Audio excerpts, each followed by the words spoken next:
Hello மக்களே, welcome to SPSN value YouTube channel. நீங்கள் பார்க்க போகிறது இன்னைக்கு சோனி லைவ் ஓடிடியில் ரிலீஸ் ஆன பிரவீன் கூடு ஷாப் அப்படிங்கிற மலையாள படத்தோட ரிவ்யூ தான் பார்க்க போறீங்க. இந்த படத்தில் பேசில் ஜோசப், சௌபின் ஷபீர், செம்பன் வினோத் இவங்களாம் நடிச்சிருக்காங்க. இந்த படத்தை டைரக்ட் பண்ணவர் ஸ்ரீராஜ் ஸ்ரீனிவாசன். இப்போ இந்த படத்தோட ரிவ்யூக்கு போகிறதுக்கு முன்னாடி என்னோட சேனல் இப்போ தான் ஃபர்ஸ்ட் டைம் பார்க்குறீங்கன்னா சப்ஸ்கிரைப் பண்ணி சப்போர்ட் பண்ணுங்க. வாங்க இப்போ வீடியோக்குள்ள போகலாம். படத்தோட கதையை பொறுத்த வரைக்கும் ஒரு 11 பேர் ஒரு கல்லுக்கடையில் குடிச்சு சண்டை போடுறாங்க. அதில் ஒருத்தன், அதாவது கடையோட ஓனர் இறந்துடுறாரு. அது கொலையா இல்லை தற்கொலையா, அது கொலை பண்ணது யாரு, அந்த 11 பேர்ல யாரோ ஒரு ஆள் தான். ஆனா அது யாரு கொலை பண்ணாங்க அப்படின்னு கண்டுபிடிக்கிறதுக்காக வர போலீஸ் ஆஃபீஸர் தான் பேசில் ஜோசப். அந்த குடிகார கேங்ல இருக்கிறவங்க தான் சௌபின் ஷபீரும் செம்பன் வினோதும். ஸோ இவங்க 2 பேர்ல யாராவது ஒருத்தங்க தான் பண்ணதா, இல்லை இவங்க 2 பேருமே சேர்ந்து பண்ணதா, இல்லை இவங்க இல்லாம வேற யாராவது பண்ணியிருக்காங்களா, சரி பண்ணவங்க எதுக்காக பண்ணாங்க, எப்படி பண்ணாங்க அப்படிங்கிறது பார்க்கறது தான் இந்த படத்தோட மிச்ச கதை. இது ஒரு கிரைம் த்ரில்லர் ஜானர். இப்போ இந்த படத்தோட பாசிட்டிவ்ஸ் நெகட்டிவ்ஸ் பார்க்கலாம். முதல் பாசிட்டிவா தோன்றது பேசில் ஜோசஃபோட பெர்ஃபார்மன்ஸை பத்தி நமக்கு சொல்லவே தேவையில்லை. எல்லா கேரக்டருமே சூப்பரா பண்ணுவாரு. அண்ட் ரீசெண்டாக அவர் நடிச்ச எல்லா படங்களுமே வந்து சூப்பர் ஹிட்.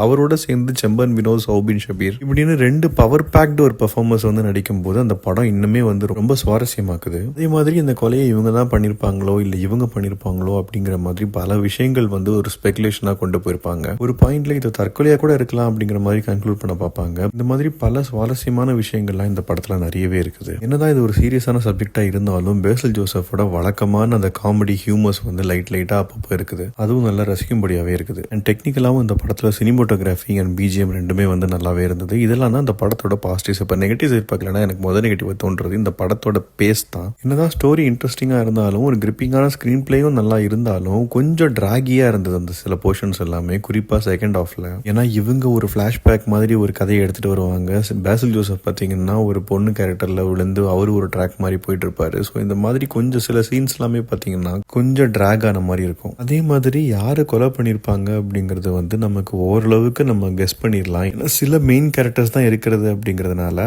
அந்த கேரக்டர்ஸ்ல யாராவது ஒருத்தங்க தான் கொலை பண்ணியிருப்பாங்க அப்படிங்கிறது நமக்கு முதல்ல தெரிஞ்சிடும். இவங்களும் நடுவில் என்னெல்லாமோ நம்மளை கன்ஃபியூஸ் பண்ண பார்ப்பாங்க. பட் ஆனால் நமக்கு தெளிவாக தெரியும் இவங்க 2 பேர்ல யாராவது ஒருத்தங்க தான். அதுலேயும் ஒருத்தரை வந்து நல்ல கான்ஃபிடண்டாகவே நம்ம சொல்லிடலாம் இவராக தான் இருக்கும் அப்படின்னு. மாதிரி ஈஸியாக முடிக்காம, ஏன்னா இப்போ ரீசெண்டாக வர நிறைய மலையாள மூவிஸ்ல பார்த்தீங்கன்னா சூப்பரான ட்விஸ்ட் எல்லாமே இருக்குது. ஸோ அப்படி எதிர்பார்த்து நம்ம இந்த படத்தை பார்த்தோம் அப்படின்னா அந்த அளவுக்கு ட்விஸ்டாலாம் ஒன்றுமே இல்லை.